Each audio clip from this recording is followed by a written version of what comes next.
situation at the U.S. Capitol is under control hours after violence erupted during the Electoral College vote certification.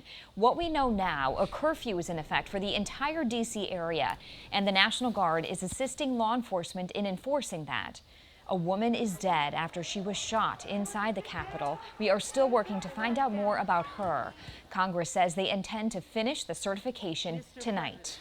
UW political science professor Howard Schweber is with us now to talk about the drama in D.C. He's also affiliated with UW Law School. So, Professor, you've been watching what's happening in Washington. What's your first reaction? Well, my first reaction, honestly, is that I'm surprised that anyone is pretending to be surprised. For the 4 years of the Trump presidency, every law enforcement agency, intelligence agency, Department of Homeland Security, they've all warned the biggest danger of violence in the United States is right-wing domestic terrorism, especially white supremacy.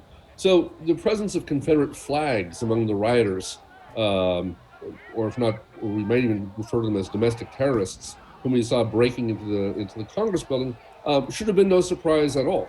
And the fact that Trump has made a political career out of appealing to those elements as a core element of his support, right, just makes all of this seem terribly inevitable and predictable. In your mind, how serious are the actions of those who actually broke into the Capitol? They qualify, I mean, legally, we're talking about insurrection. It also fits absolutely the legal definition of terrorism, using violence or intimidation to disrupt the operations of government. More importantly, of course, is just that they are so outrageous and so over the top that they speak to an uncontrollable element within the Republican Party or within what has been the Trump supporters. And that's something the party is going to have to reckon with going forward. Give us a little bit of historical perspective. How often have we seen this kind of behavior during a transition of presidential power? Essentially never. You can go back to President Jackson to see some sort of hints of this sort of thing. But this is unprecedented. We've never had an outgoing president who called on his supporters to engage in violence and march on Congress. We've never had, even in 1876, the famous one people keep pointing to, there's never been a case of a president who threatened not to leave and seems to have meant it. So all of this is completely unprecedented, as in many ways, a lot of the aspects of the Trump presidency have been unprecedented. How concerned are you that these kinds of demonstrations will continue?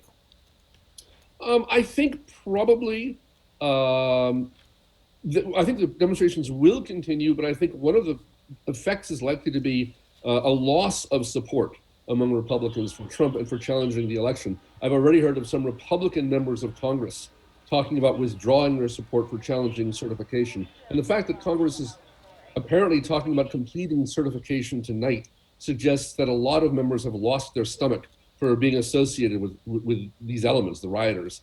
And so strategically, as a political matter, this may have simply backfired. All right, Professor, thank you very much for joining us tonight. Thank you for having me.